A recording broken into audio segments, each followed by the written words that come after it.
Hey, it's Eric here. Hey, it's Peaches. We're gonna take this 78 Jeep for a drive. Fires right up.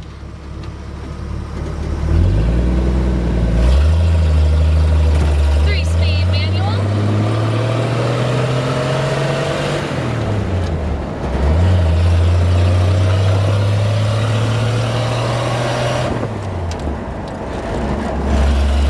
Speedometer's working. Looks like the tachometer's also hooked up. The fuel gauge not working. Amp meter for some reason is not hooked up. Oil pressure, and I believe the thermal gauge is hooked up. Cruising right along. Actually really nice and quiet. These tires are quiet.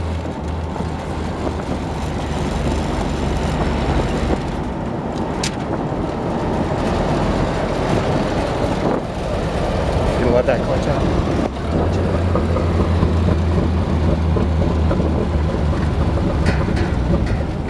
And of course it steers like a Jeep. But, let's park up there in that shady spot right there.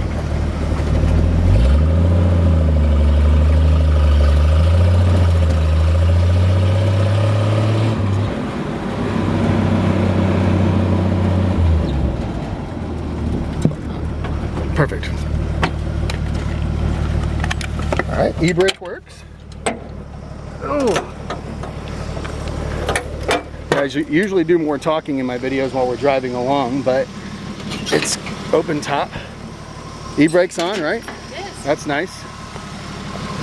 And then those are the only latches. I don't think it has a hood stand.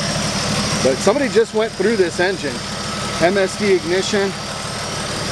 It's got on-off switch for the brand new Badlands 9,500 pound winch.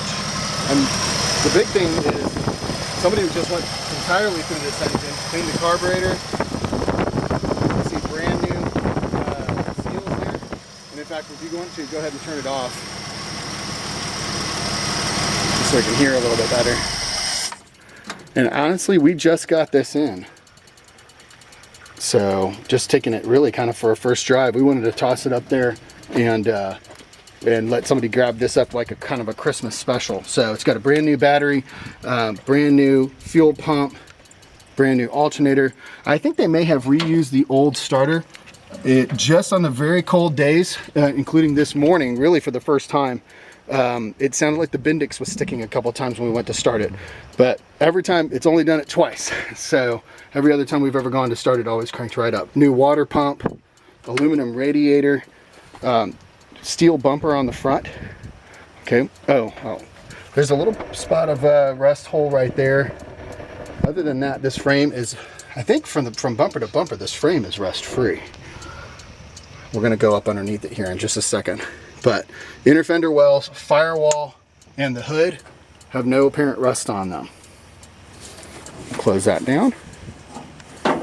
So this is what I call like a hunter's Jeep, or this would be like a beach Jeep. The guy that just got done building this, I mean, he just threw some brand new tires on it. Little 31 all-terrains. All the lights work, and they are LED lights. I love the fact that it's an all-steel Jeep. I try not to buy fiberglass Jeeps if I can help it. We always say if it's not steel, it's not real. Spare tire in the back, it's worn. The rest of the tires look brand new. And then these little extra accessories are so much fun. So this has, the tub on this has some rust. I would say what I would call typical rust spots, and I'm gonna go underneath and show you. So what they did, as most Jeep guys like to do, instead of cutting up the original steel underneath, they left it, put a new piece of plate of steel in the top, and welded it in. We'll go up underneath it, like I said, in just a second. It's also got stereo back here. I don't know that it's hooked up. I do know that this, everything up front is hooked up. This is an older stereo. It says Bluetooth on it. I didn't get it to connect. I think I would hop up Walmart.com and spend 50 bucks and just grab a new one, slide it in, and you'd have Bluetooth But the previous owner told me they were cranking the tunes on it. So yeah, floor pans, everybody wants to know about those. There's a little rust spot there, a little rust spot there. No rusty bucket, but it's not a rust-free vehicle either. Overall, the floor pans are solid. We'll go to the other side and I'll show you where they did some patching. Again, typical Jeep guys doing, you know, getting it back on the road. Did a nice patch here, welded it all in. Looks pretty good.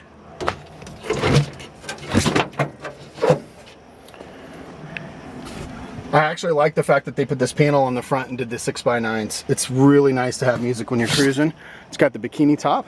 I don't have any doors or any other tops for it, but what I love is you can hop on Quadratech or lots of other websites, in fact, and buy anything you want. They'll ship it to you in a box and you just bolt it right on. This is like the epitome of grown man's Legos is what I call it. So seats look pretty good. They're older. There's a little rip right there. It's a little dingy, but actually it's cheaper. You can actually buy these seats. They're already upholstered and you bolt them right in. The side has a little tear in it. Top of the fender wells in the rear look great. And walking around the body, they have done a rhino liner, green rhino liner on the entire body here. Looks like there was some rust up in the windshield.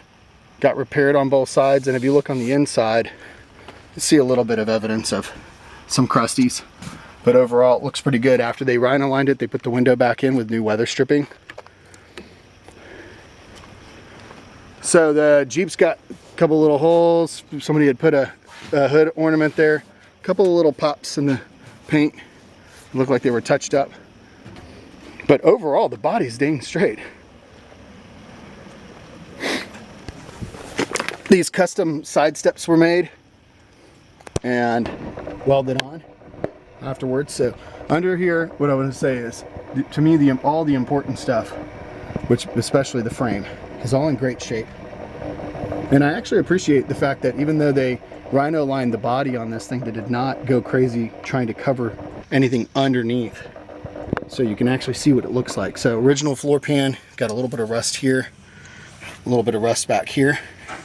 Like I say, these are like typical spots. No rust here, that's just maybe a little surface rust, but mostly Georgia red clay or Tennessee clay.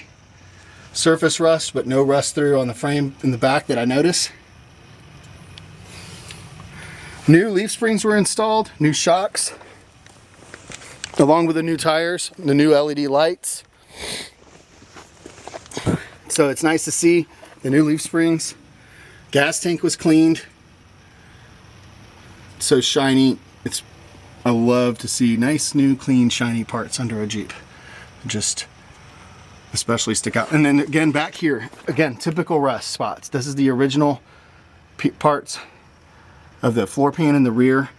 And like I said, I mean, this is still in great shape, but they just put a whole new piece of steel over the top of it just to shore it up, which a lot of guys do. Inner fender wells. These step sides are kind of cool. I love Jeep accessories. Front as well.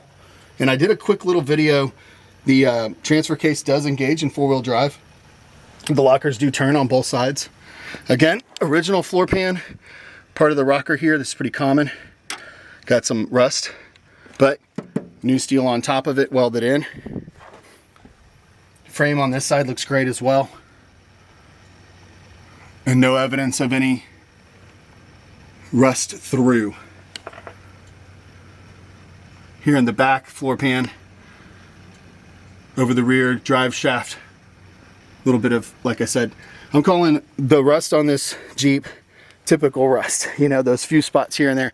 And the guys who did this took the time, you know, to put those patches in. So that's always a good thing. I actually did turn the radio on earlier and it just made a fuzzy noise. But so I just want to say the radio does work. I just don't know that the sub in the back works. So, well, there you have it. It's a 78 CJ-5. Christmas, throwing this up as a Christmas special right now. New arrival, somebody's gonna love this thing. Controller for the winch is in the center console. And this this Jeep's ready to drive. Give us a call. We're at PeachtreeClassicCars.com.